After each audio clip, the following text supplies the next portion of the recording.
네, 이번엔 부동산 경매 시장 알아보도록 하겠습니다. 요즘 서울 아파트 경매 시장 불장이라고 합니다. 경매된 낙찰 가격이 기존의 아파트 매매 시장에서 거래된 거래가 최고가보다 더 높이 결정되는 사례들이 속출하고 있다고 합니다. 오늘은 지지 옥션의 이주현 전문위원 나오셨습니다. 안녕하세요. 안녕하세요. 네, 서울 아파트 진짜 경매 낙찰되는 가격이 네. 실제 매매 시장에서 거래됐던 최고가보다 정말 높이 낙찰된다는 게 맞아요? 정말이에요? 실제 사례를 제가 좀 말씀을 드리면 네. 뭐 지난달 19일에는 그 목동 현대 하이페리온이라는 아파트가 있는데요. 네. 감정가가 35억 5천만 원에 나왔는데 38억 9천만 원에 낙찰이 됐습니다. 아. 감정가 대비 110%의 낙찰이 됐는데요. 네. 그 동일 평형 매매 최고가가 지금 34억 6천만 원 정도 하거든요. 네. 그 점을 감안하면 약 4억 원 이상 높게 낙찰이 된 상황이다라고 볼 수가 목동의 있고. 아파트였네요. 네, 맞습니다. 네. 그다음에 또 영등포 푸르지오 아파트 역시 113%의 낙찰이 됐는데요. 14억 50만 원에 낙찰이 됐습니다. 근데 이 단지 매매 최고가는 지금 13억 9,500만 원 정도 하니까 네. 이 아파트 역시 좀 높게 낙찰이 된 상황이고, 아. 그다음에 금호동 두산 아파트 역시 지금 매매 최고가가 12억 7천만 원 정도 하는데 네. 한 6천만 원 정도를 더 높게 낙찰이 받았습니다. 그러니까 기존 매매 최고가보다 더 훨씬 높은 가격에 그렇죠. 거래가 낙찰이 된 거잖아요. 그렇죠. 근데 사실은 일반적으로 경매 낙찰가라는 거는 시세보다 좀 낮은 가격에 결정이 되잖아요. 사실 경매하면 좀 골치 아프기도 하고 뭐 여러 권리도 따져야 될 것도 많고 어떻게 될지 모르니까 네. 그만큼의 리스크, 약간 핸디캡을 주는 건데 시장에선 그런데 어떻게 경매 가격이 더 높이 나올 수가 있는 거죠? 일단 경매가 이제 일반 시장보다는 싸게 사는 게 목적이고 그렇죠. 또 싸게 사는 게 그 최대 장점이거든요. 네. 근데 아무래도 권리 분석에 대한 리스크, 그다음에 거기 점유자를 이제 나중에 내보내는 그런 명도에 대한 부담, 맞아요. 그다음에 우리가 이제 매매 같은 경우에는 집을 미리 보고 우리가 의사 결정을 할 수 있지만 경매는 내부를 들어가서 볼 수가 없거든요. 내부를 볼 수 없군요. 네, 그러네요. 그렇기 때문에 아무래도 그런 리스크가 있다 보니까 경매 시장에서는 매매 시장보다 싼 게 맞습니다. 근데 이렇게 계속 이제 올라가는 이유는 여러 가지가 있는데요. 첫 번째는 일단 경매는 토지거래 허가 구역에 대해서 매수를 해도 제한을 받지 않습니다. 아, 그러니까 토지거래 허가 구역, 그러니까 11호 대책 이후에 지금 맞습니다. 이런 모습이 나타난다고 볼 수 있는 그렇죠. 건가요?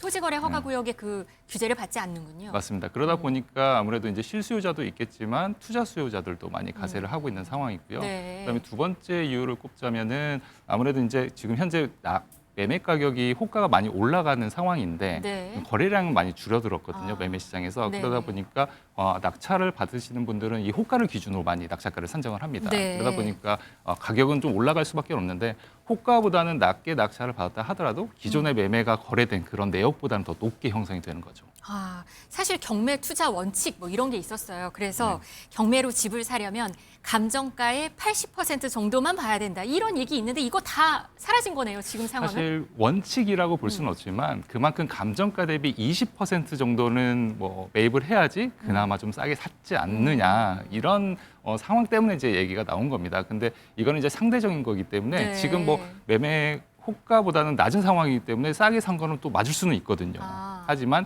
거기서 이제 호가랑 실거래가는 다르니까 차이가 그렇게 있으니까. 말씀을 하시는 거군요. 맞습니다. 맞아요. 근데 기존 최고가도 꽤 높아요. 아까 지금 처음에 봤던 그 거래됐던 가격을 보니까 낮지는 않은 가격인데 네. 그거보다도 더 높이 경매를 가격을 써서 낸 거잖아요. 그러니까. 맞습니다.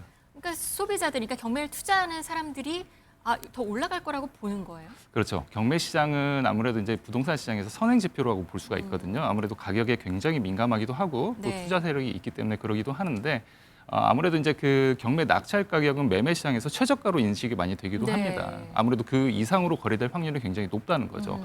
그럼 이렇게 이제 경매 시장에서 투자자들 혹은 실수요자들이 이렇게 이 높은 금액을 쓰고 들어온다는 것은 아무래도 가격이 더 매매 시장도 더 올라갈 가능성이 높다라고 볼 수가 있는 거죠.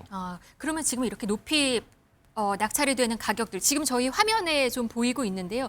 생각보다 많거든요. 한 2장 정도 넘어가는 네. 정도인데 그럼 시장을 지금 좋게 보는 사람들도 그러니까 더 올라갈 거라고 보는 사람들도 많다고 이해할 수 있는 건가요? 그렇죠. 일단 11호 대책이 나오고 나서 10월 달과 11월 달에는 서울 아파트 평균 낙찰가율이 100%를 넘어갔어요. 다 평균적으로. 서울 네. 전체요. 네. 물론 이제 10월 달에는 102%에서 11월 달에는 1%포인트 정도 떨어지긴 했는데 네. 지금 11월 달에 약간 특이 사항이 뭐냐면 25개 자치구 중에서 11개 자치구가 다 100%가 넘어갔다는 겁니다. 그럼 낙찰가율이 100% 넘어갔다. 네. 그 의미는 뭐예요? 아무래도 시세가 많이 올라가고 있는 상황이고 그만큼 사람들이 전망을 좀 좋게 한다는 거죠. 그 아파트에 대해서. 아, 근데 지금 아까 11개 자치구 네. 말씀하셨어요. 아, 근데 그러면- 여기서 이제 포인트가 좀 있어요. 네네. 이게 10월 달에는 우리가 흔히 알고 있는 강남 3구 혹은 한강벨트 네. 이쪽 주요 지역만 위주로 이제 100%가 넘어갔는데 네. 지금 뭐 영등포, 관악, 동작 아. 이쪽으로 해서 다 100%가 넘어가고 있는 상황이거든요. 네. 아무래도 이제 고가 낙찰 흐름이 약간 주변 지역으로도 확산하고 있는 상황이다라고 볼 수가 있는 거죠. 그러면 경매시장 불장이라는 건 맞는 얘기예요? 지금 뭐 불장이라는 얘기가 경매 물건이 많이 나오면 불장이냐, 낙찰가율이 높으면 불장이냐 이게 관점에 따라 다른데요. 네. 지금 낙찰가율이 높은 상황이기 때문에 아무래도 과거에 비해서는 약간 불장이다라고 표현할 수가 있습니다. 네. 그리고 저희가 봤더니요. 올해 들어서 1월부터 10월까지 부동산 경매 건수가 2011년 이후 처음으로 20만 건을 넘었다고 합니다. 맞습니다. 매각 건수도 5만 건 이상. 이건 최근 10년 내 역대 최대 수준이라고 합니다. 일단 네. 경매되는 물건이 많이 나왔다는 거네요. 이건 아파트 말고 다른 것도 다 포함이 되는 거죠? 맞습니다. 그 글로벌 금융위기 뭐 직후하고 거의 비슷한 수준이거든요. 지금. 왜 그렇게 많이 경매 물건이 나오는 거예요? 아무래도 이제 주거용 부동산 중에서는 아파트도 이제 많이 나오긴 하지만 우리가 흔히 빌라라고 얘기하죠. 연립 다세대 주택 네. 이런 것들은 이제 깡통 전세나 전세 사기 문제 때문에 또 많이 나오고 있고요. 네. 그다음에 상가 역시 지금 뭐 수익률이 좋지 않고 공실률이 워낙 많아지기 때문에 네. 뭐 차주분들이 이제 이자 부담을 이기지 못하는 거죠. 그렇기 때문에 아. 경매로 나온 것들이 굉장히 많습니다. 상가도 경매로 많이 나오나요? 네, 물량이 굉장히 많은 상황인데 네. 여기서 더 큰 문제는 네. 경매 시장에 나와도 그걸 사람들이 찾지 않는다는 거예요. 그러면 낙찰가율이 낮겠네요. 낙찰가율이 낮을 뿐만 아니라 네. 낙찰률, 우리가 이제 진행 건수 대비 낙찰된 건수 비율을 얘기를 하는 낙찰률이 고작 10%대거든요. 그러니까 10건이 나오면 10%요? 네, 10건 중에 한 건이 맞습니다. 한 건 정도만 낙찰이 되고 있는 상황이다. 그리고 네. 낙찰가율도 역시 50% 미만, 음. 거의 반값, 감정가 대비 반값에 낙찰이 되고 있는 상황이죠. 네, 최근 사실 뭐 드라마 때문에 그러긴 했는데 상가 하나 있으면 미래가 밝을 줄 알았는데 그렇지 않더라. 뭐 이런 얘기가 있는데 사실 상가 투자 경매에 나오는 것도 좀 조심해야 된다는 반증이기도 하네요. 굉장히 조심해야죠. 지금 금리도 예전에 비해서 계속 높은 상황이고 네. 임대 시장이 좋지 않다 보니까 수익률이 나올 수가 없는 구조이긴 하거든요. 그래서 정말 상권이 좋지 않은 지역 빼고는 아무래도 이제 옥석 가리기를 철저히 해야 한다라고 볼 수가 있습니다. 일단 지금 부동산 경매 건수가 이렇게 많고요. 매각 건수도 많은 만큼 제2의 경매 전성 시대가 오는 게 아니냐라는 얘기도 있어요. 사실 봤더니 2000년대 초에 경매 시장에 엄청난 인기를 끌었던 기억이 있거든요. 그리고 지금 다시 온다고 볼 수 있는 건가요? 그때와 지금의 상황은 다른 건가요? 상황 많이 다릅니다. 그리고 우리가 이제 가장 부동산 시장이 좋았던 때가 2021년도였거든요. 네. 2021년도에는 뭐 서울 전역이 전국이 다 가격이 올라가고 있는 상황이어서 그때는 경매 물건이 굉장히 줄어들었어요.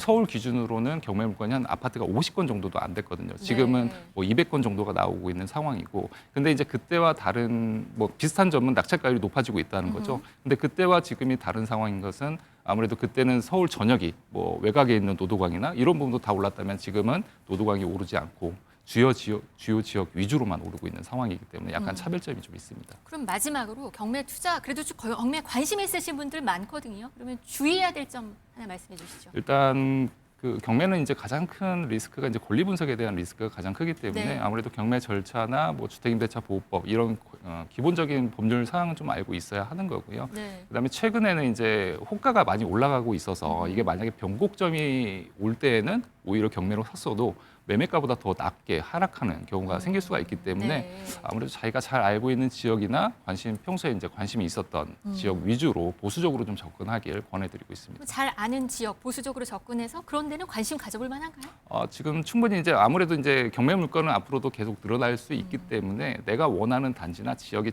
충분히 나오거든요. 아무래도 계속 이제 선택 워치를 부분. 하는 것도 필요하겠네요. 그렇죠. 흐름을 잘 읽어봐야 하는 거죠. 알겠습니다. 오늘은 경매 시장 알아봤습니다. 이주현 지지옥션 전문위원이었습니다. 감사합니다. 네, 감사합니다.